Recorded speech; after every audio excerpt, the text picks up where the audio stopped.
Introduction to Spring. I'll give an introduction to Spring Activator as well as Peak Ventures, and then I'll share a little bit about my journey to this point with integrated investing. I'll provide a quick overview of the whole integrated investing framework, very sort of high level overview of what it's all about. And we'll focus on two concepts of the whole methodology today: why we invest in the first place, and I'll introduce an impact concept that I refer to: access to essential resources. So Spring Activator Inc. is the activator for purpose-driven companies, and this was formed by myself and my co-founder Keith Ippel. We started in January 2014, working with three companies that are purpose-driven and impact-oriented. And Spring's goal is to help grow the next Kickstarter, Kiva, Whole Foods. To give you an idea that we are looking for entrepreneurial leaders building global businesses that have a purpose or mission embedded in their business model. And Peak Venture Investments VCC Inc., or Peak Ventures for short, is an early stage impact venture fund that I formed at the end of last year. And it sits alongside Spring. It is a separate organization that is focused on investing in early stage companies. The three areas that we're primarily interested in are leadership diversity, productive creative businesses, and by that I mean investing in companies in the creative economy that have viable business and revenue models, and social technologies. And social technologies for us means people-focused, technology-enabled companies. There is a relationship between Peak Ventures and Spring.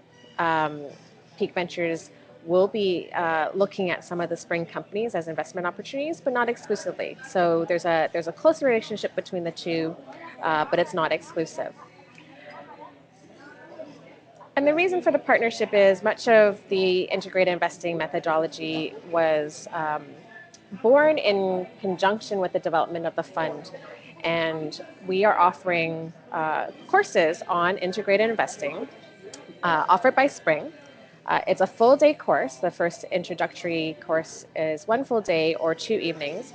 And it's designed for entrepreneurial leaders and working professionals who are interested in doing something more meaningful, more purposeful with their investment dollars. It really is for folks who want to learn the basics and set a foundation for investing. But it's also for experienced investors who are maybe dissatisfied with current methodologies and they might be finding that they're not achieving the impact outcomes that they want based on the existing methodologies that are out there. Integrated investing is a very whole approach that helps us achieve the impact outcomes that we want. So a little bit about my own journey to this point. Integrated investing really is the culmination of my life's work. And it was born out of a number of questions I was asking over the last couple of years. I had transitioned my career through chartered accounting. I'm a chartered accountant by training. Much of my career was actually in investment banking in Europe. And I got to a point at the end of 2007 where I really started to question where the investment industry was and where I was in that. It wasn't really where I had set out to be. I was really interested in learning about the investment decision-making process. But I found myself at a point like really disconnected with my work, really disconnected with the people that I was working with. And it caused me to question what I was doing in the finance and investment sector. And so there was a point in my career where I thought to actually leave finance behind entirely. But I realized that I did know a lot about the industry. There are all these skills and experience that I had working with capital, working with moving money. And I sought to find a more purposeful way of applying what I knew. And that's what led me to social ventures and impact investing in 2009 and 2010. And so integrated investing is a methodology, an investment methodology that was born out of the development of Peak Ventures, the fund, as I mentioned. And in 2013, April last year, the first version of the integrated investing course was piloted in the UK.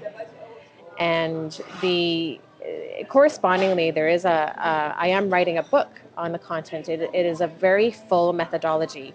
And so that is actually taking the shape of practical tools as well as uh, sort of exercises and stories to actually challenge how we think about investing.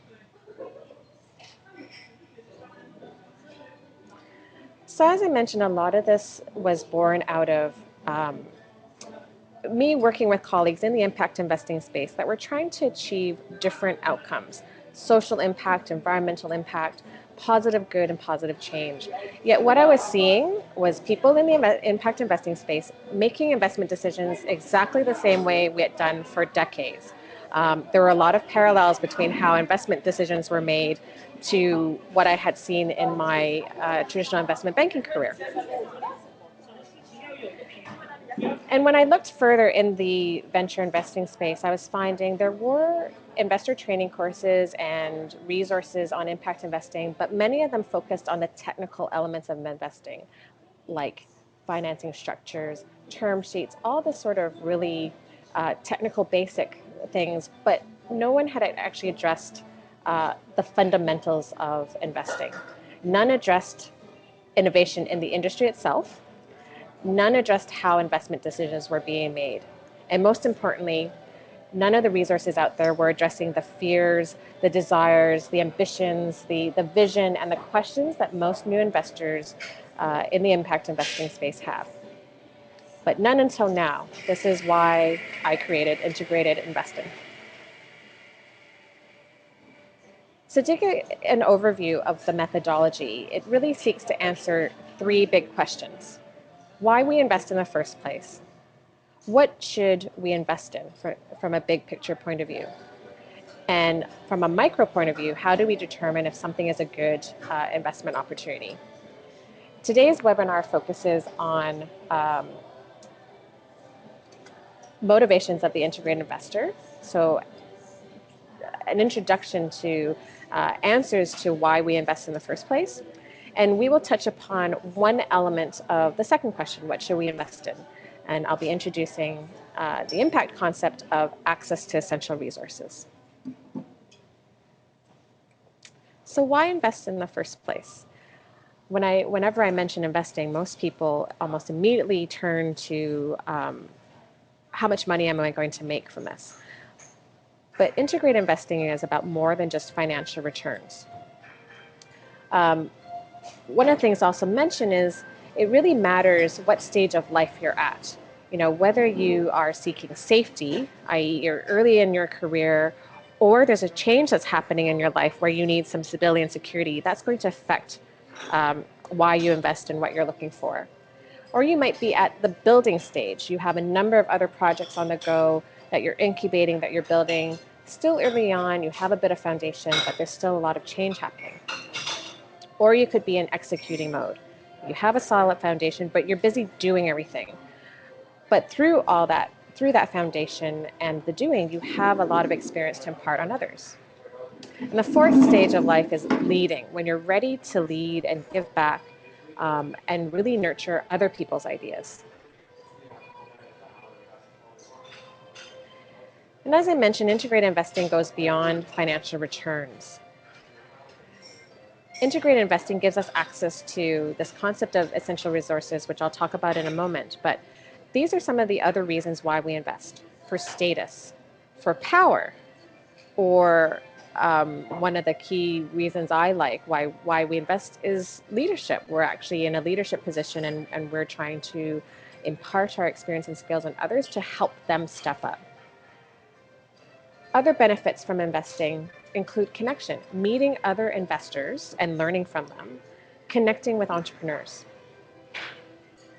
Some of the other benefits from integrated investing include security, managing future consumption, preparing for obsolescence, innovation, and legacy.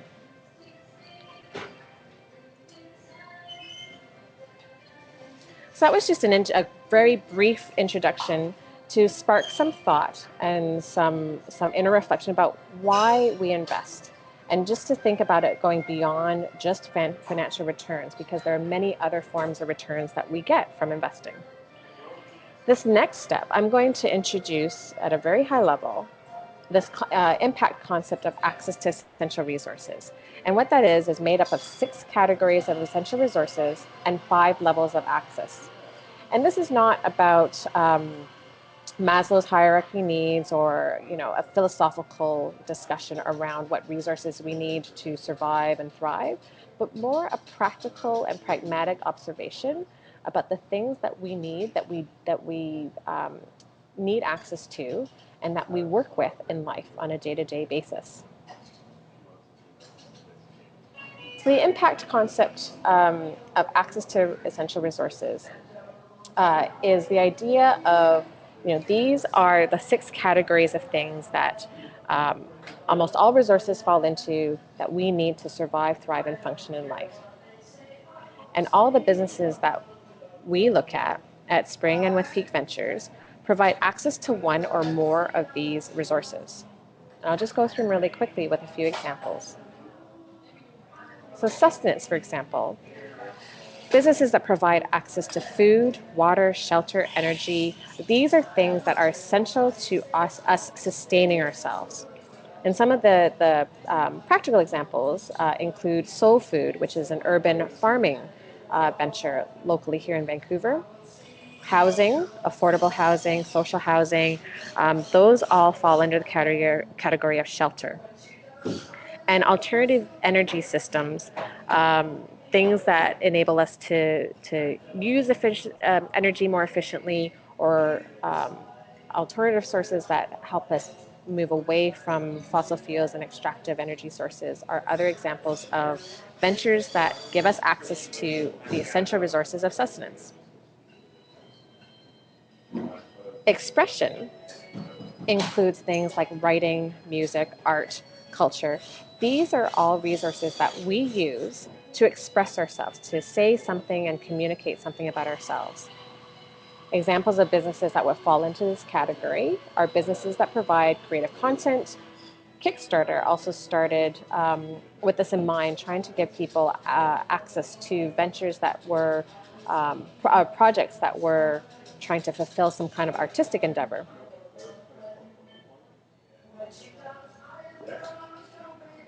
Essential resources of connection are important for us to connect with other people. And in this category, I include telecommunications, meeting places where we can connect in real life, and also transportation, because transportation enables us to get from point A to point B to connect with people and other resources that are far away. So in this category, I would include things like there's a phone cooperative in the UK looking to make access to telecommunications more democratic. Or the Impact Hub Network, which is a global network of co-working spaces for social entrepreneurs, is also giving people access to an essential resource of connection. So in my exploration of access to essential resources, I looked at, where do things like banks and insurance companies fall into? What resource do they provide? And they provide us with an essential resource to manage change. Being able to squirrel away funds for a rainy day, or contract with an insurance policy to manage risk that could happen in the future. These are all actually essential resources for helping us to manage change and uncertainty that might happen in our lives in the future. The 5th essential resource is essential resources for making decisions. And this includes information, education, and other decision-making tools to make our decision-making processes easier. So in this category, I would include education, as I mentioned. There's a local Made in Vancouver company called Ethelo, which is a technology platform to help make group decision-making more democratic. And even platforms like Quora, where there's an enormous amount of first-hand experiences being shared, which helps people be more informed so they can make better decisions. And the final essential resource is means of exchange. This is where money fits in. So having access to a currency so we can actually trade and exchange um, our value for things that we need is also an essential resource of our economic systems at the moment. So the primary form is money, but it could also be goods for barter or alternative currencies like Bitcoin. And the final element to this impact concept of access to essential resources has to do with how we access those things. And there are 5 categories. There's basic access, so the bare minimum of accessing, be it food or resources for connection or basic financial services. Efficient access, so that's where trying to access food by growing it in our garden versus growing it on a larger scale to provide it in a more efficient manner for more people. That is an example of efficient access to resources. Organics and fair trade and where we have alternatives in terms of the forms of resources is what is in the category of choice in terms of access. And most of the ventures that we see really focus on providing things in a more convenient way. So when we have a Starbucks on every corner or an app that helps us find shops more easily, that is convenient access to resources. And then there's luxury, where we really have all the resources that we need, but now we have just that extra. We really don't need necessarily a diamond ring on our finger, but it's basically luxury access to resources.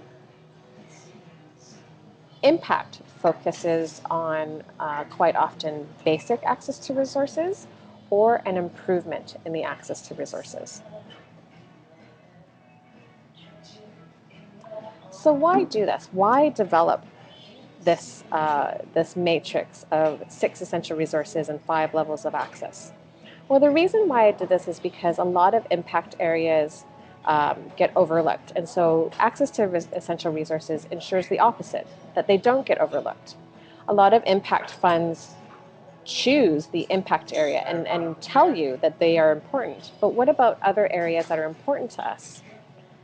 Access to essential resources is also a way for us to identify and communicate impact in a way that makes impact areas that are difficult to compare just a little bit more comparable.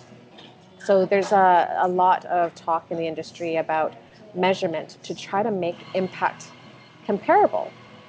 But how do you decide whether housing or food is more important? Or how do we decide that investing in an arts-based venture is more important than, say, bike share? They're difficult to compare. Impact is very personal. It depends on the community that's affected.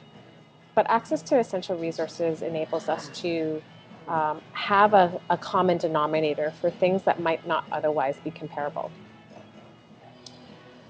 The concept of access to essential resources also connects us to the human element. It is really connected to things that people seek to survive and thrive, and makes impact investing or reminds us about the core motivation for it. It's all about how does this affect humans and people. And last point, linking impact to the improvement of access very pragmatically connects it to change or betterment. And by giving people access to the resources they need is a step towards reducing the inequality gap that we're seeing in our societies now. So that is a very quick overview of a couple of concepts and ideas from integrated investing. Some of the other areas that the methodology covers are additional concepts of impact, including expanding on the concept of inequality and how do we tackle that and level the playing field, and a concept of taking care of the village as opposed to treating investing like a game. One of the key tenets of integrated investing has to do with how we make decisions themselves. So integrated decision making is a key part, integrating analysis, emotion, body, and intuition into our decision making, or more colloquially, head, heart, body, and soul. The methodology also covers the mindsets which help set us up for good integrated decision making. And then there's a toolkit with the practical tools of identifying opportunities and evaluating them. And then lastly, the actual experiential steps of how do you actually make an investment. And that covers some of the more technical elements, but really embeds it alongside these other fundamental concepts of integrated investing. So the full course, as I mentioned, a couple of offerings are coming up. There's a full day course on the 26th of April, which is a Saturday, and 2 evening courses. And I invite you to visit spring.is/intensives/integrated investing. That could be a /, but I always get that mixed up. But visit our website for more information on the upcoming courses. Thank you very much. And we'll stop the recording now, but we'll open it up for questions. Thank you.